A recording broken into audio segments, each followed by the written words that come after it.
प्यारे विद्यार्थियों, आज हम BA part second paper second में राज्यपाल की शक्तियाँ के बारे में अध्ययन करेंगे। जैसा कि आप लोगों को विदित है कि भारत में संसदीय शासन प्रणाली अपनाई गई है, तो राज्यों में भी संसदीय शासन प्रणाली अपनाई गई है। संसदीय शासन प्रणाली में नाम मात्र की कार्यपालिका और वास्तविक कार्यपालिका में अंतर होता है। दोनों ही कार्यपालिकाएं होती हैं। तो राज्यों में भी राज्यपाल के रूप में नाम मात्र की कार्यपालिका है और वास्तविक कार्यपालिका मुख्यमंत्री और उसका मंत्रिमंडल वास्तविक कार्यपालिका के रूप में कार्य करता है। राज्यपाल की शक्तियों की बात करें तो सबसे पहले हम इसकी शक्तियों को 4 भागों में बांटते हैं: कार्यपालिका संबंधी शक्तियाँ, विधायी शक्तियाँ, न्यायिक शक्तियाँ और अन्य विविध शक्तियाँ। कार्यपालिका शक्तियों के अंतर्गत हम देखते हैं कि राज्यपाल राज्य की समस्त कार्यपालक शक्तियाँ राज्य में निहित होती हैं। उनका प्रयोग वह स्वयं या अपने अधीन अधिकारियों द्वारा करता है। राज्यपाल की कार्यपालक शक्तियों का विस्तार उन समस्त विषयों तक है जिनके बारे में राज्य के विधानमंडल को विधि बनाने की शक्तियाँ हैं। संसदीय शासन व्यवस्था होने के कारण राज्यपाल नाम मात्र की कार्यपालिका होता है। इस कारण राज्य के समस्त कार्यपालिका शक्ति राज्यपाल के समस्त कार्य राज्यपाल के नाम से किए जाते हैं। राज्यपाल राज्य के मुख्यमंत्री को, जो वास्तविक अध्यक्ष होता है, कार्यपालिका अध्यक्ष होता है, नियुक्त करता है। राज्यपाल की सलाह पर अन्य मंत्रियों की नियुक्ति भी राज्यपाल द्वारा की जाती है। राज्य के महाधिवक्ता, राज्य लोक सेवा आयोग के अध्यक्ष तथा सदस्यों की नियुक्ति राज्यपाल करता है।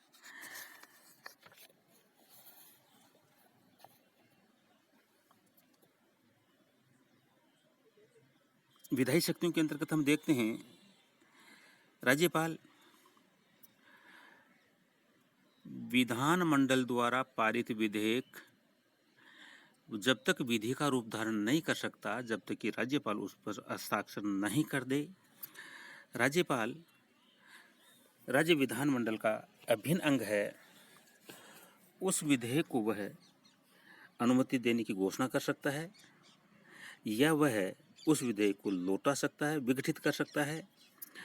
धन विधेयक के अतिरिक्त किसी भी विधेयक को अपने संदेश और सुझावों के साथ विचार के लिए लौटा सकता है।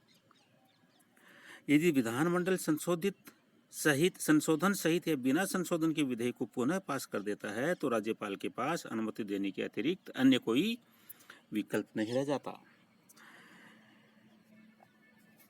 कुछ विधेयक राज्यपाल राष्ट्रपति की स्वीकृति हेतु आरक्षित कर सकता है। राज्यपाल के अध्यादेश संबंधी शक्तियाँ, राज्यपाल जब राज्य में राज्य विधानमंडल का अधिवेशन नहीं चल रहा होता है, तो ऐसी परिस्थितियों में राज्य सूची और समवर्ती सूची के किसी विषय पर शीघ्र कार्यवाही की आवश्यकता होने पर राज्यपाल अध्यादेश पारित कर सकता है। अध्यादेश प्रसारित करने की परिस्थितियां हैं या नहीं, इस बात पर राज्यपाल निर्णय करता है।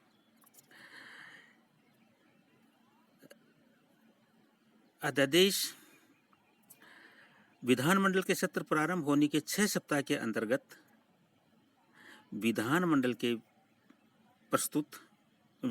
में विचारार्थ प्रस्तुत किया जाता है, अन्यथा वह समाप्त हो जाता है।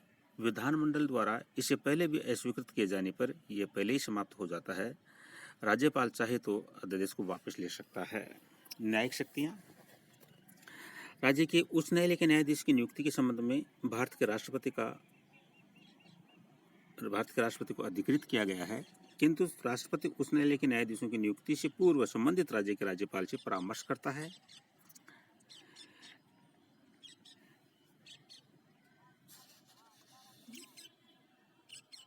राज्य विधायिका द्वारा किसी पारित विधि के विरुद्ध किसी अपराध के लिए सिद्ध दोष किसी व्यक्ति को दंड कम करने, स्थगित करने, बदल सकने, यहाँ तक कि मृत्युदंड स्थगित करने और बदल सकने का अधिकार राज्यपाल को है।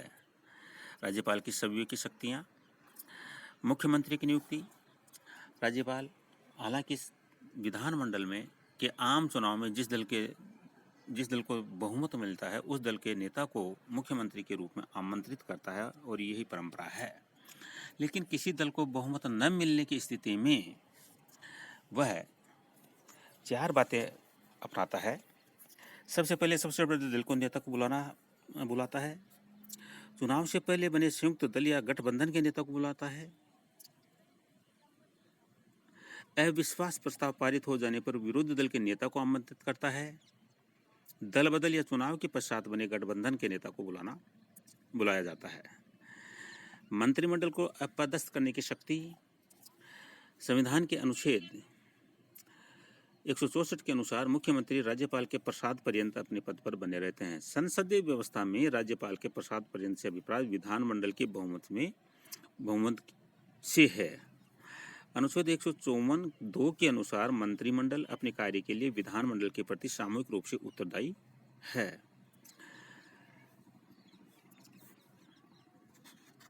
राज्यपाल उस मंत्रिमंडल को अपदस्थ कर सकता है जिसका मुख्यमंत्री सदन की शीघ्र बैठक बुलाकर अपने मंत्रिमंडल का बहुमत सिद्ध करने में आनाकानी करता है। मंत्रिमंडल को सदन में बहुमत विश्वास प्राप्त है या नहीं, यह सदन में मतदान पर आधारित है। यदि मुख्यमंत्री सदन में मतदान के आधार पर मंत्रिमंडल का बहुमत सिद्ध करने से आनाकानी करता है तो वह स्वयं सिद्ध प्रमाण होगा, तो वह सदन का विश्वास खो चुका है। इस प्रकार वह मंत्रिमंडल को विधानमंडल का विश्वास न होने पर वह बर्खास्त कर सकता है। विधानसभा का विघटन। विधानसभा को आहूत करने और उसे भंग करने का अधिकार राज्यपाल को सौंपा गया है। राज्यपाल विधानसभा की सामान्य अवधि समाप्त होने तक भंग नहीं कर सकता 174 के अनुसार, लेकिन सदन की अवधि पूर्ण होने से पूर्व मंत्रिमंडल अपना बहुमत खो दे, वैकल्पिक सरकार की स्थापना संभव न हो तो सदन को राज्यपाल द्वारा भंग किया जा सकता है। राष्ट्रपति शासन की घोषणा का परामर्श देना। अनुच्छेद 356 के अनुसार संविधान के अनुसार राज्य में शासन नहीं चला जा रहा हो तो वह राष्ट्रपति को अनुच्छेद 356 के द्वारा राज्य में राष्ट्रपति शासन लागू करने की सिफारिश कर सकता है। अनुच्छेद 356 का कई बार दुरुपयोग हुआ। बहुत सी सरकारें अकारण ही बर्खास्त की गई। राजनीतिक द्वेषता के कारण 1977 में, 1980 में और विवाद में कुल मिलाकर 125 से अधिक बार इस अनुच्छेद का दुरुपयोग हुआ।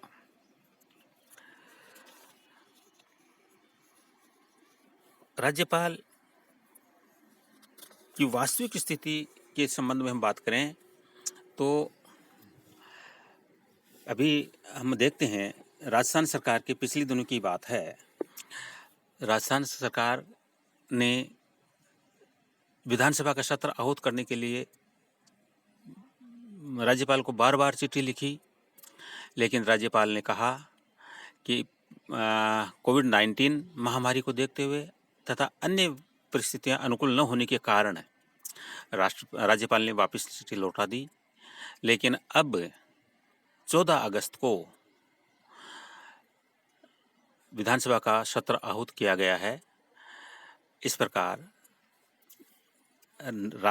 राज्यपाल वास्तविक कार्यपालक तो है नहीं, लेकिन विभिन्न परिस्थितियों में अपने वह सविवेक का प्रयोग कर सकता है। धन्यवाद।